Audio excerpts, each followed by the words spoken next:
Well, when I was a kid growing up in Massachusetts, it was, our football was, and NFL was the Giants on CBS, and then usually followed by the Packers, the second game of the doubleheader playing somebody out west.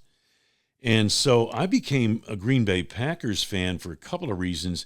Number one, they started winning then, and I was 6, 7 years old. And number two, I liked the colors. Green and gold was great, and I thought the helmet with the G on it, the side of it, I thought that was brilliant. That was awesome. And so I became a Packers fan and followed those Lombardi teams and into my teens and everything. And, I always say as a sports fan, you pick a team probably when you're 7 or 8 or 9 years old. And usually if you're a good fan, you stay with them through the rest of your life. Mm-hmm. They're your team. And that's the way it was for me. So the Packers are always my team. And I always said to myself, if I ever got a chance to broadcast the Packers, that would be the thing I'd want to do more than anything else in my career. And so, Jim Irwin, and he became more kind of a friend of mine in that I would see him when he came through Kansas City on NBA games, and I started seeing him around the NFL, when I was in Chicago twice a year with Green Bay.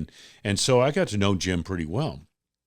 And he said, I'm going to retire, and Max is going too, and, would you be interested? And so, yeah, I said, yeah, I would be. And so, it was a very quiet 1998. It was when this whole thing started getting put into place. And it was very quiet because I had a job and I wasn't, looking to leave necessarily. But the Packers job, yeah, if that came about and I could continue to do some of the other things I was doing in Chicago, basically just change my football affiliation, I thought that'd be okay.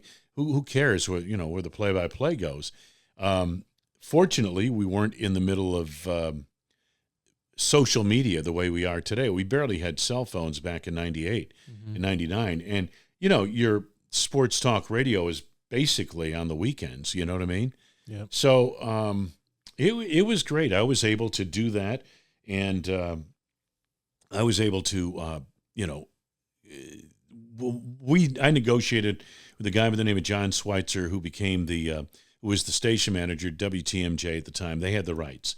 And, they were looking to put together a new team. They were going to use Larry McCarron as the analyst. He was already in the booth. And then they wanted a play-by-play guy. And so we talked back and forth. We had several meetings. And I remember he asked me at one point, he said, well, you're doing the Bears and you're doing the Bulls. You're doing some Cubs games in the Big Ten. So why would you want to do the Packers? And I had to kind of explain to him exactly what I just said to you, that this was kind of like, gosh, if I ever got a chance to do this, that's what I'd like to do. So one thing led to another. They're in a long process, and finally, we settled on it. And, I didn't realize there would be as much pushback from Chicago, from the team, from the station, from the fans, that kind of thing. There was a lot of pushback.